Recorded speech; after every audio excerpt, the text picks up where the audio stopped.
नमस्कार दोस्तों, मैं हूँ यशिता मेहरा और आप देख रहे हैं चैनल साहित्य और सिनेमा। आज मैं आपको एक मूवी एक्सप्लेन करने जा रही हूँ जिसका नाम है the second wife. The second wife Italian drama है। ये कहानी लिवियो नाम की एक टीनेजर की है जिसे उसके पिता की दूसरी पत्नी एना से प्यार हो जाता है। कहानी उस पूरे सिनारियो को दिखाती है जिसमें दोनों को एक दूसरे से प्यार होता है, लेकिन आखिर में हालात ऐसे बनते हैं कि उन्हें एक दूसरों से अलग भी होना पड़ता है। लेकिन इससे पहले कि हम इस कहानी को देखें, अगर आपको मेरा काम पसंद आता है तो वीडियो को लाइक, शेयर और चैनल को सब्सक्राइब कर दें। फोस्को एक ट्रांसपोर्टर है जो इटली के एक छोटे से टाउन में है। अपने बेटे लिवियो के साथ रहता है और टाउन में बनने वाली लोकल वाइन को अपनी ट्रक में शहर तक ले जाने का काम करता है। ठीक ठाक पैसे कमाता है। यहाँ उसका एक अच्छा घर भी है। काफ़ी समय पहले उसकी पत्नी की मौत हो जाती है। तब से फोस्को और लिवियो दोनों बाप बेटे एक दूसरे का ख्याल रखते आए हैं।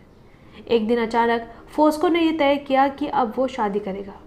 उसने अपने बेटे की मर्जी के खिलाफ अपने से कम उम्र की काफ़ी छोटी लड़की एना से शादी कर ली, जो कि खुद एक सिंगल मदर है।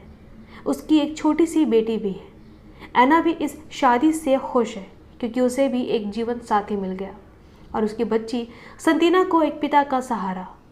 फोस्को को अपनी पत्नी एना की खूबसूरती पर बड़ा ही घमंड है। जब भी वो पब्लिक में एना के साथ निकलता है, उसे ऐसे कपड़े पहनने को कहता है जिससे कि लोगों की नज़र उसी पर रहे। एक तरह से वो एना को किसी तरह की ट्रॉफी समझता है जिसे हर किसी को दिखाकर जलाना चाहता हो। लेकिन लिवियो और उसके दोस्तों को एना में कोई ख़ास रुचि नहीं है।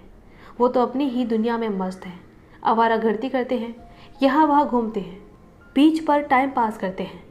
स्टेला नाम की एक लड़की जो बीच के पास में ही रहती है, लिवियो को पसंद करती है।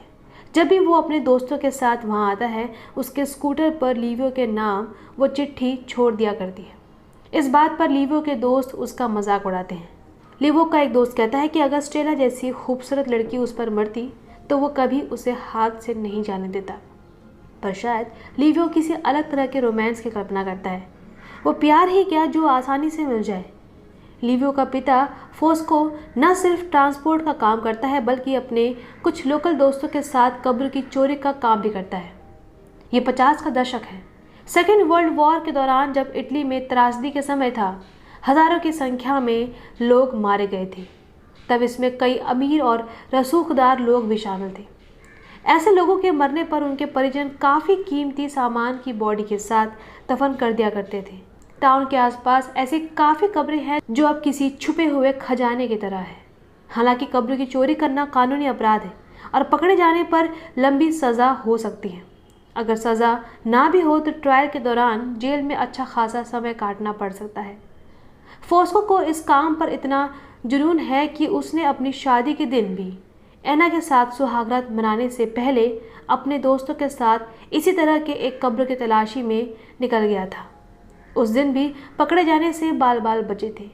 फोस्को से शादी के बाद एना अब उन महिलाओं के साथ काम किया करती है जो वाइन बनाने और इसे पैक करने का काम करती है, जिसे बाद में फोस्को शहर में डिलीवर किया करता है। एक दिन जब वाइन की लोडिंग में जब लिवियो गलती करता है, उसको उसे सारी लेडीज़ के सामने बुरी तरह डांटता है। फोस्को का बर्ताव लिवियो के प्रति ऐसा ही है, लेकिन लिवियो अब बड़ा हो रहा है। वो बड़ा ही सेंसिटिव भी है। सबके सामने बेइज्जती करने पर उसे इस बात का बुरा लगता है और वो गुस्से में वहाँ से चला जाता है। अक्सर खाने के टाइम पर भी अपने पिता के साथ नोक-झोंक होना उसके लिए आम सी बात है। वो अपने पिता के कब्र में चोरी करने का काम भी सही नहीं समझता। आखिर में वो चीज़ें जिन्हें उसका पिता और उसके दोस्त चुराते हैं किसी के सेक्रोमोनियल्स हैं जिन्हें उनके रिश्तेदारों ने बड़ी आस्था और इमोशन के साथ वहाँ रखा होगा। जब भी दोनों बाप बेटों में नोकझोंक होती है या फोस्को सबके सामने अपने बेटे की बेइज्जती करता है, एना लिवियो का पक्ष लेती है। लिवियो को भी एना का ऐसा करना अच्छा लगता है।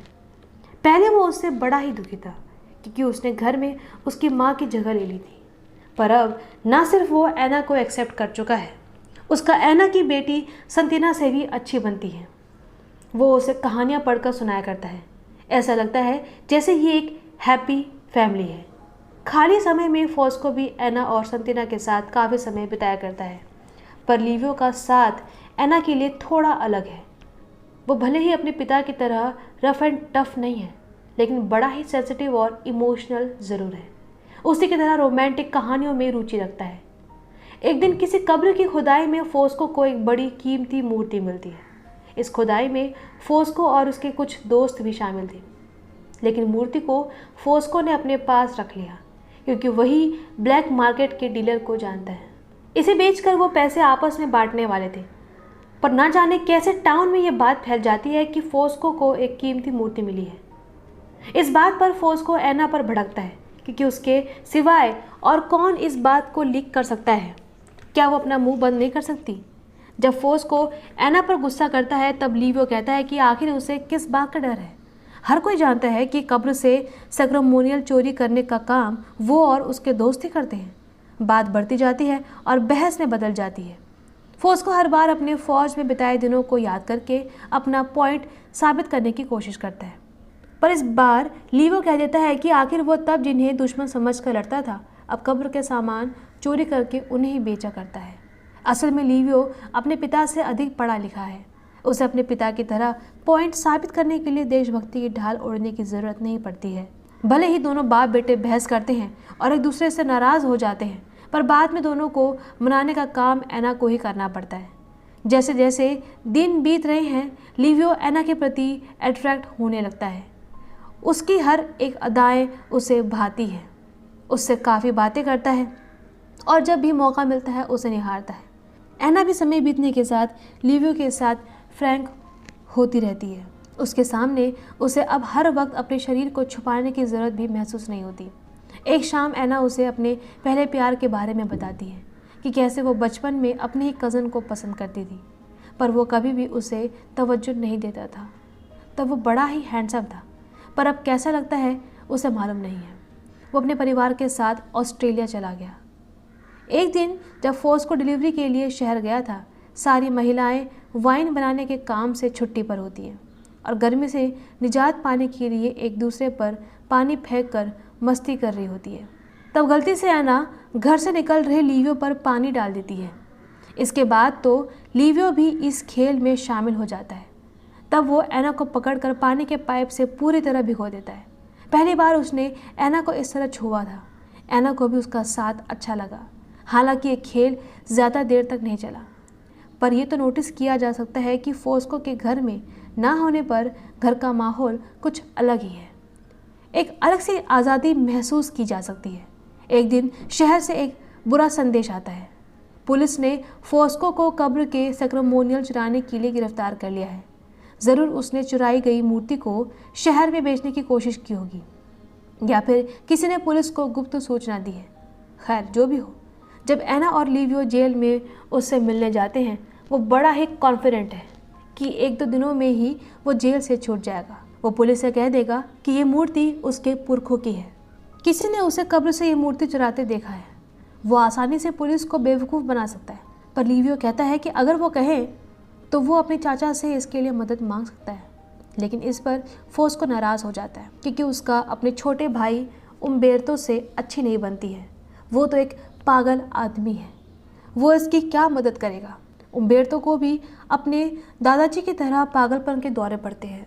जब उसे दौरा पड़ता है तब वो अपने सबसे डिप्रेस इमोशन खुलकर जाहिर करता है। कई बार बिना कपड़ों के यहाँ वहाँ दौड़ा करता है। उम्बेर्तो से मदद मांगने के बजाय वो जेल में रहना पसंद करता है। वो परिवार के लिए एक शर्मिंदगी का कारण है, जो कि फोस्को ने उम्बेर्तो से मदद लेने से मना कर दिया है। इसलिए एना और फोस्को की बहन फर्नांडा को फोस्को के दोस्तों से मदद मांगनी पड़ती है, लेकिन उन्हें कोई हेल्प नहीं मिलती है। वो सभी तो फोस्को से कन्नी काटने से लगे हैं, कहीं उनका नाम भी कब्र की चोरी में ना आ जाए। फोस्को को लगा था कि वो पुलिस को आसानी से बेवकूफ़ बनाकर निकल जाएगा, पर ऐसा होता नहीं दिख रहा। जब एना उसे जेल में फिर से मिलने जाती है, वो ये दिखाने की कोशिश करता है कि वो बड़ा ही स्ट्रांग है, लेकिन पूरी कहानी उसका चेहरा साफ साफ कह रहा है। पुलिस ने उसे पूछताछ के दौरान पीटा है। जब जेल में एना उसे देखकर रोने लगती है तो फोस्को उल्टा उस पर ही नाराज़ होता है कि यहाँ आकर रोने का क्या फ़ायदा है।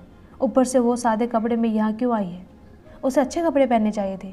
अगर यहाँ उसे कुछ लाना ही था तो चॉकलेट के बजाय सिगरेट लेकर आती। जेल में भी फोस्को की अकड़ कम होने का नाम नहीं ले रही थी। जब एना शहर के जेल से वापस टाउन में अपने घर लौटती है तो देखती है कि यहाँ पार्टी चल रही है। लिवियो बताता है कि आज उसका बर्थडे है और उसने अपने दोस्तों को इसमें इनवाइट किया है। शुरू में तो एना उससे बड़ी ही नाराज़ होती है कि उसका बाप जेल में है, वो कब छूटेगा इसका कोई अता पता नहीं है। पर लिवियो इधर पार्टी कर रहा होता है। वो पार्टी से खुद को अलग रखती है। लेकिन जब रात में सब गेस्ट चले जाते हैं, सामान समेटने और सफाई करने में वो लिवियो की मदद करने लग जाती है। सुबह की तरह अब उसका मूड ख़राब नहीं है, बल्कि धीरे धीरे वो नज़दीक आने लगे हैं। एना के मन में लिवियो के प्रति अफेक्शन देखा जा सकता है। अगले दिन जब दोपहर में लिवियो कहीं से घर वापस आता है तो घर के बाहर रेड नाम के आदमी को एना से बातें करते देख लेता है। पूछने पर कि वो रेड से क्या बात कर रही थी, एना बताती है कि रेड एक भला आदमी है। उसने कहा है कि जेल से निकलने में वो फोस्को की मदद करेगा। लेकिन लिवियो जानता है कि रेड कोई भला आदमी नहीं है, बल्कि वो अकेली एना पर चांस मार रहा है। ऊपर से उसे घर में अपने पिता फोस्को के बिना ही अच्छा लगता है। वो नहीं चाहता कि उसका पिता इतनी जल्दी जेल से छूटे। उसका पिता वापस लौटेगा तो फिर से उसे वही सब झेलना होगा। उसका पिता फोस्को उसे ये कहकर बेइज्जती करता है कि उसका दिमाग अपने चाचा उम्बेर्तो की ही तरह है। आखिर जेनेटिक्स का असर किसी पर तो होगा ही।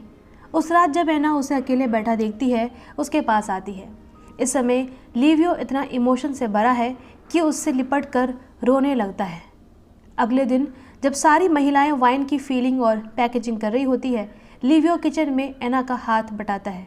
आग से तिनका निकालने के क्रम में वो दोनों एक दूसरे के काफ़ी करीब आ जाते हैं और अचानक एक दूसरे को पूरे पैशन के साथ चूमने लगते हैं। हालांकि ये गलत है, पर एना को भी लिवियो का उसे ऐसा छूना अच्छा लगता है। उस रात ना तो लिवियो को नींद आती है और ना ही एना सो पाती है, पर एना जानती है कि ये सब कुछ गलत है। वो नहीं चाहती कि उनके बीच बात आगे बढ़े। उसने लिवियो को खुद से दूर कर लिया है, पर लिवियो के लिए एना ही उसका पहला प्यार है। अगली रात को लिवियो इतना बेसब्र होता है कि एना के कमरे के बाहर पूरी रात उसे पुकारते हुए पड़ा रहता है। उस रात एना खुद को किसी तरह उसके पास जाने से रोकती है। लिवियो की यह हरकत उसे ये गुनाह करने के लिए मजबूर कर रही है। अगर वो उसके आसपास रहा तो वो भी बहक जाएगी। इसलिए उसे साफ साफ कह देती है कि अगर वो इस घर में रहा तो वो यहाँ से चली जाएगी, जब तक उसका पिता फोस्को ना जाए। वो अपनी फूफी फर्नांडा के घर चला जाए। थ्योरेटिकली लिवियो को इस बात पर दुखी होना चाहिए था कि एना उसे खुद से दूर कर रही है, लेकिन वो ये सोचकर खुश है कि एना भी उसे प्यार करती है। नहीं तो उसे उसके यहाँ रहने या ना रहने से क्यों फ़र्क पड़ रहा है।